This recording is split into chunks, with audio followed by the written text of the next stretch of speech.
শিক্ষার্থীদের উপর হামলার প্রতিবাদে বিক্ষোভ মিছিল ও সমাবেশ করেছে ইসলামী ছাত্র শিবির চট্টগ্রাম বিশ্ববিদ্যালয় শাখা। সোমবার দুপুর 12:30টায় চাকসু ভবনের সামনে থেকে মিছিলটি শুরু হয়ে প্রশাসনিক ভবন, শহীদ মিনার প্রদক্ষিণ করে জিরো পয়েন্টে গিয়ে শেষ হয়। পরে অনুষ্ঠিত সমাবেশে সংগঠনের নেতারা অভিযোগ করেন, ক্যাম্পাসকে কোনোভাবেই চাঁদাবাজ, টেন্ডারবাজ, লাল সন্ত্রাস ও মাদক সন্ত্রাসদের অভয়ারণ্য হতে দেওয়া যাবে না। আমরা কাউকে এই ক্যাম্পাসে টেন্ডারবাজ হতে দেব না। আমরা কাউকে এই ক্যাম্পাসে সন্ত্রাসী হতে দেব না।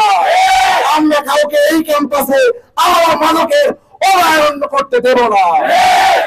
তারা প্রশাসনের কাছে 5 দফা দাবি উপস্থাপন করেন। এর মধ্যে রয়েছে শিক্ষার্থীদের উপর হামলাকারীদের দ্রুত গ্রেফতার, বিচার বিভাগের তদন্ত, আহতদের উন্নত চিকিৎসা নিশ্চিত করা এবং নিরাপদ ক্যাম্পাস গড়ে তোলা। আমরা আজকে আমাদের যে দাবিগুলো উপস্থাপন করেছি, আমার মনে হয় এই ক্যাম্পাসের 28,000 স্টুডেন্টের দাবি হলো যে আমাদের জন্য নিরাপদ ক্যাম্পাস নিশ্চিত করতে হবে।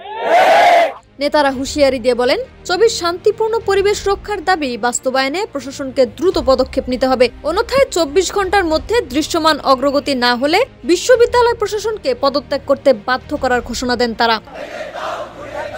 লাবনী আক্তার, ডেস্ক রিপোর্ট, বিপ্লবী বার্তা।